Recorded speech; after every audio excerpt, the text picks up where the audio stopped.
महाराष्ट्र विशेषमध्ये सगळ्यांचं स्वागत. नमस्कार, मी अमित गत्रे. महाराष्ट्रातल्या तुमच्यासाठी उपयोगी योजना आणि महत्त्वाच्या घडामोडींचा आढावा घेऊया.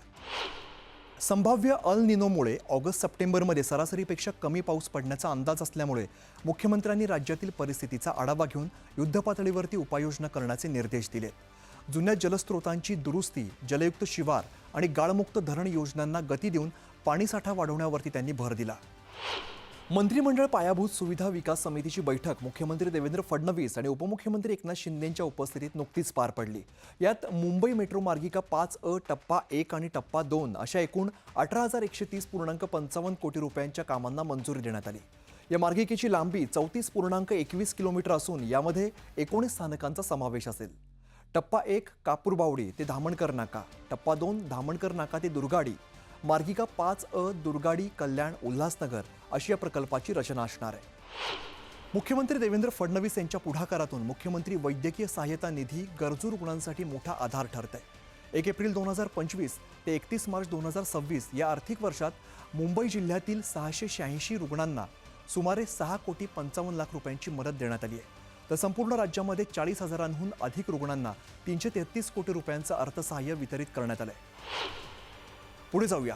मध्य पूर्व आशियातील अनेक नामांकित कंपन्या महाराष्ट्रात डेटा सेंटर उभारण्यासाठी उत्सुक असून या कंपन्यांना करारानंतर त्वरित जमीन आणि वीज उपलब्ध करून देण्याचे निर्देश मुख्यमंत्री देवेंद्र फडणवीसांनी दिले. सह्याद्री अतिथीगृह या ठिकाणी झालेल्या उच्चस्तरीय बैठकीत त्यांनी या प्रकल्पांसाठी कालबद्ध पद्धतीने काम करण्याचे आदेश संबंधित यंत्रणांना दिले.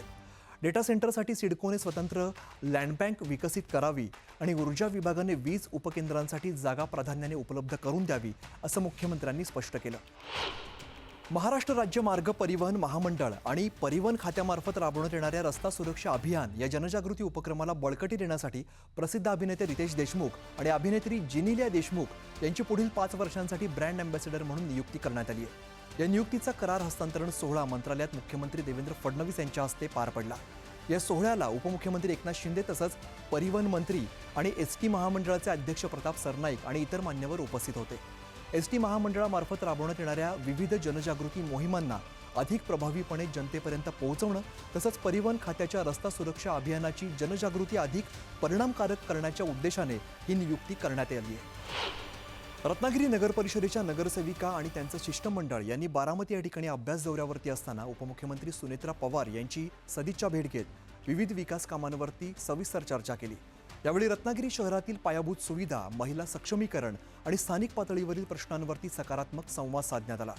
नगरसेविकांनी आपल्या प्रभागातील अडचणी, नागरिकांच्या अपेक्षा आणि विकासाच्या गरजांची मांडणी केली. बारामतीतील विकास कामांचा अभ्यास करताना तसंच प्रभावी आणि लोकाभिमुख उपक्रम रत्नागिरीत राबवण्याचा निर्धार उपमुख्यमंत्री सुनेत्रा पवारांनी व्यक्त केला. पुढे जाऊया.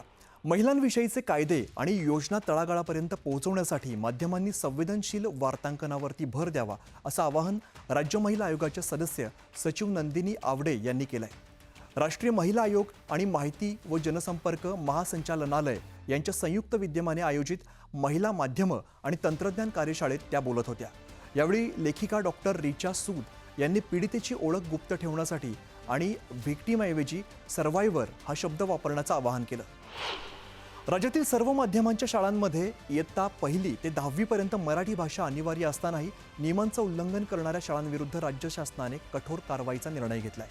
2020च्या अधिनियमानुसार मराठी विषय सक्तीचा असून अनेक इंग्रजी माध्यमांच्या खासगी शाळांमध्ये याची अंमलबजावणी होत नसल्याने शिक्षण विभागाने नवी कार्यपद्धती निश्चित केली आहे. नव्या नियमांनुसार मराठी विषयासाठी पात्र शिक्षक नियुक्त न करणाऱ्या शाळांना प्रथम नोटीस दिली जाईल. समाधानकारक खुलासा न मिळाल्यास 1 लाख रुपयांचा दंड आकारला जाईल. दंडात्मक कारवाईनंतरही सुधारणा न झाल्यास संबंधित शाळेची मान्यता रद्द करण्याची तरतूद करण्यात आली आहे. पुढे जाऊया. मुख्यमंत्री देवेंद्र फडणवीस यांच्या उपस्थितीत महाराष्ट्र शासन, JW ग्लोबल इंडिया आणि द सीड कन्सोर्टियम पार्टनर्स यांच्यात तब्बल 1,65,154 कोटींच्या गुंतवणुकीचा ऐतिहासिक सामंजस्य करार करण्यात आला. या प्रकल्पामुळे राज्यात 2,800 कायमस्वरूपी आणि हजारो बांधकाम क्षेत्रातील रोजगार निर्माण होणार आहे. या सगळ्या घडामोडी बघितल्यानंतर महाराष्ट्र विशेषमध्ये इथेच थांबतोय. पाहत रहा न्यूज 18 मराठी, आवाज महाराष्ट्राचा.